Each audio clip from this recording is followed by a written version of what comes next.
Help with Chronic Illness Part 8, and this is Book Talk Reading Edition. So I've always been an avid reader. However, my illness makes it hard to concentrate a lot of the time because, like, it's hard to concentrate on reading when your entire body hurts and you feel like you have COVID every day of your life.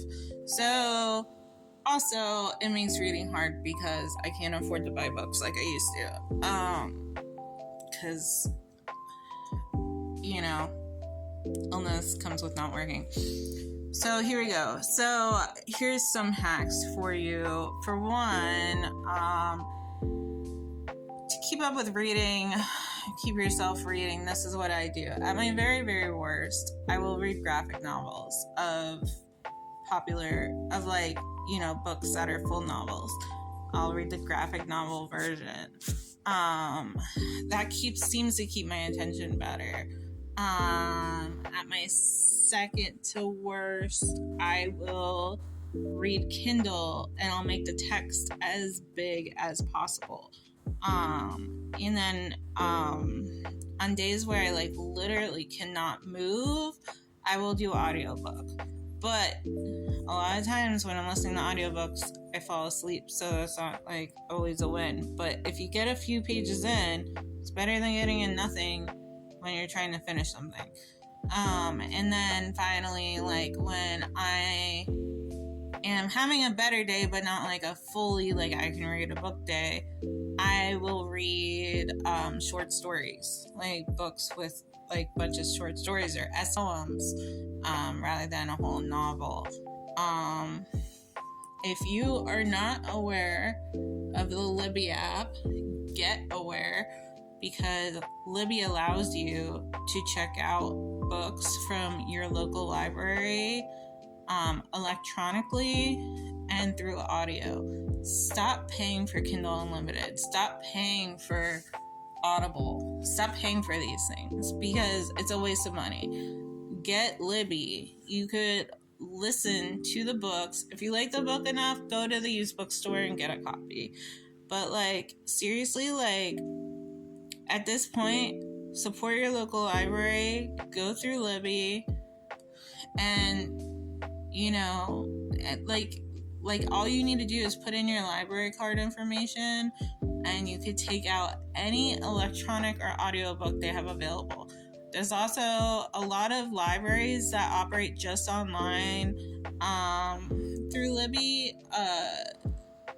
There's this queer one, I forget exactly what it's called, but they have a ton of books on there, especially obviously a lot of books that other libraries are banning, and you can get a library card through them for free.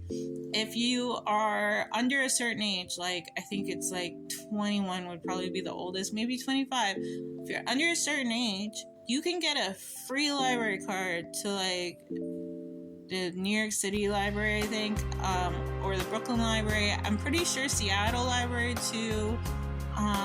There's a bunch of them. So you could work on building up several library cards on this one device, so you never have to wait long to read the book.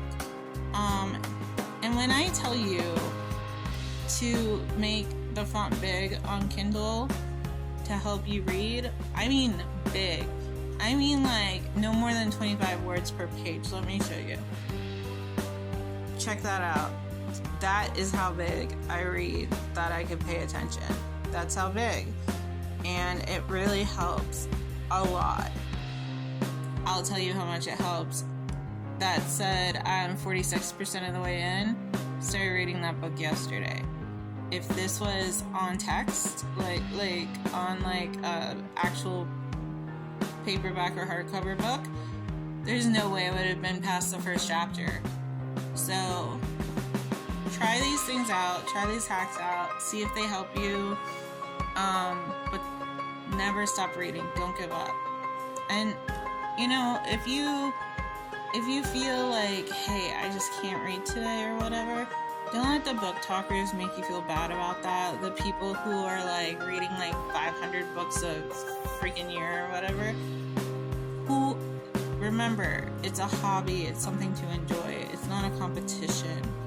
So remember that. When I say don't give up, I mean don't give up for yourself. I don't mean don't give up because it's a competition and you need to read as much as possible.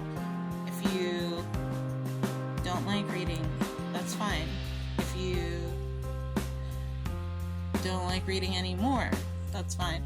But if you love reading and you feel like you're missing out on it, these are ways that I have found in the past year and a half to get back into it. So, and I have read 25 books this year, which last year I think I read 4. So that's pretty good. So